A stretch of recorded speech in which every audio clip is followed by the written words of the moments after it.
Do I have everybody's attention now? Yo les amis, bienvenue sur Catch Attrape, la chaîne où on parle catch. Et tout d'abord, avant de commencer cette vidéo, j'aimerais vous demander de vous abonner, de liker, de commenter, de partager. Extrêmement important pour nous prendre cette chaîne. Et on va au devant des 150 abonnés avant la fin de l'année les amis. Donc SmackDown du 25 décembre 2020. Et avant de commencer cette vidéo, j'aimerais vous demander de commencer ce SmackDown. J'aimerais vous faire une petite parenthèse par rapport au NXT, que la revue de NXT j'ai pas faite. Bon, ça tombait le 24 décembre, on fait le rapprochement. Puis NXT, c'est pas les vidéos qui font le plus de vues. Donc je ferai peut-être NXT ce week-end. Parce que j'aime pas trop le vide. Donc j'aime faire les semaines complètes. J'aime faire les choses à fond. J'aime faire les choses à fond et j'aime pas... voilà. Donc on enchaîne directement avec le premier match de la soirée. Roman Reigns contre Kevin Owens. La revanche de TLC pour le titre universel dans un steel cage. Sans doute pour empêcher Jey Uso d'intervenir. Très bon match. Franchement, j'ai préféré celui-là à celui de Chelsea. Clairement, j'ai préféré celui-là. Je sais pas pourquoi. Le in-ring était meilleur. C'était vraiment bon, quoi. Donc, à un moment donné, j'ai noté que Kevin Owens place une Fisherman Buster Suplex de la seconde corde sur Roman Reigns. Owens se dégage du spear. À un moment donné, t'as Kevin Owens qui réussit à trouver une ouverture en plaçant un stunner à Roman Reigns. Mais t'as Jey Uso qui menotte, qui est à l'extérieur du ring et qui chope la main de Kevin Owens, qui le menotte à la cage et qui ouvre la porte. Et Reigns n'a tout simplement qu'à sortir de la cage et à narguer Kevin Owens. Donc très bon match. J'ai préféré celui-ci à celui de TLC très largement. Et c'était très bien pour commencer ce show. On enchaîne ensuite avec les champions par équipe. Charlotte et Asuka qui sont sur le ring. Elles sont rejointes par Bayley, qui dit qu'elle est championne. Les championnes par équipe sont impressionnantes, mais pas autant qu'elle, qui a été championne de SmackDown pendant 380 jours.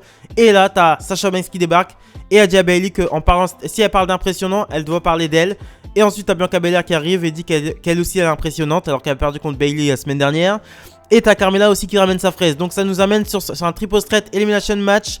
Donc t'as les championnes par équipe qui vont défendre, Charlotte Flair et Asuka qui défendent contre Carmella et Bayley.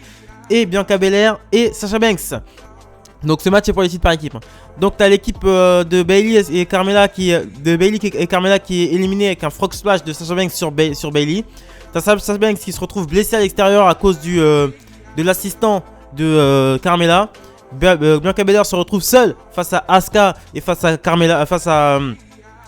Charlotte Flair. Et en plus elle se fait narguer par Bayley. Donc elle se prend un natural selection de Charlotte Flair pour la victoire. Les nouvelles championnes par équipe que rien ne semble arrêter. Et elles ont l'air d'aller défendre, de vouloir aller défendre les titres dans tous les rosters, dans tous les brands. J'aimerais bien qu'elles passent aussi à NXT. Ça vous donnerait franchement des bons matchs.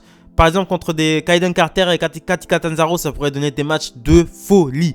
On enchaîne ensuite avec Bryan contre Jey Uso. Jey Uso avait blessé Daniel Bryan avant TLC. Et Bryan la revient pour prendre sa revanche. Donc Bryan se fait attaquer directement par Jey Uso, directement sur le stage. Les officiels veulent se séparer. Et les officiels demandent à Daniel Bryan s'il veut continuer le match. Mais Daniel Bryan dit que oui, il veut continuer le match. Très bon échange entre les deux qui se conclut par la victoire de Daniel Bryan. Jey Uso tente un super kick, mais Daniel Bryan esquive le super kick et enchaîne avec son running high knee. Et Jey Uso avait l'air d'être blessé à la jambe gauche pendant le match. Et c'est ce qui lui a coûté le match. C'était très bon. C'était un très bon match. Et j'aime bien les SmackDown comme ça. SmackDown, plus de catch, moins de segments inutiles avec les Street Profits. Là, c'était pas possible. Donc on enchaîne ensuite avec Daniel Bryan qui nous annonce en backstage sa participation au Royal Rumble. Donc Daniel Bryan qui est le premier à annoncer sa participation au Royal Rumble. Heureusement parce que ça fait quand même, je sais pas, le Rumble approche. C'est le premier SmackDown avant le Royal Rumble. Personne ne parle du Rumble quoi. Donc Bryan parle du Rumble, il annonce sa participation. Sami Zayn arrive et dit qu'il conservera le titre face à Big E. Et il dit que le karma s'occupera de Bryan au Royal Rumble. Bryan demande le rapport entre lui et le titre intercontinental et le Rumble. Et il demande à Kayla si c'est peut-être dû au fait qu'il n'a pas reçu de PS5 pour Noël. On enchaîne ensuite avec le main event of the evening. Big E contre Sami Zayn pour le titre intercontinental. Donc Big E qui porte une tenue en hommage à Dusty Rhodes noir à pois jaune qui lui va extrêmement bien. Et dans les pois jaunes, il y a aussi, on peut voir des hommes noirs qui ont marqué l'histoire aux États-Unis. Donc il y a Barack Obama, il y a sans doute Martin Luther King, il y a Rosa Parks, je crois, sur la jambe. Voilà, il y a plusieurs grandes personnalités noires. Donc sa tenue était très belle. Franchement, j'ai adoré sa tenue quoi. Botte jaune et tout. Dusty Rose, mais ça lui allait hyper bien. Ça lui allait bien, mieux que son truc bleu. C'est pas possible. Non, c'était une très belle tenue. Dans les bûcherons, j'ai noté aussi qu'il y avait Drew Gulak Drew Gulak qui est censé être à Monday Night Raw. Bon, après moi je dis ça, je dis rien. Hein. Donc bon, Sami Zayn à un moment donné profite d'une embrouille à l'extérieur du ring pour essayer de filer, mais il se fait rattraper par Apollo Crews. Apollo Crews aussi qui est là, ça fait longtemps qu'on l'avait pas vu, ça fait plaisir. Donc Sami Zayn est ramené sur le ring et ensuite il se prend un big splash. Et aussi un big ending pour la victoire de Big E qui devient pour la seconde fois champion intercontinental. Mais ça avait déjà l'information avait fuité malheureusement. C'est vraiment les aléas d'internet, hein, le catch et internet. Bon, on est toujours au courant de tout. Soit on est au courant de tout, ou soit on doit décider tout.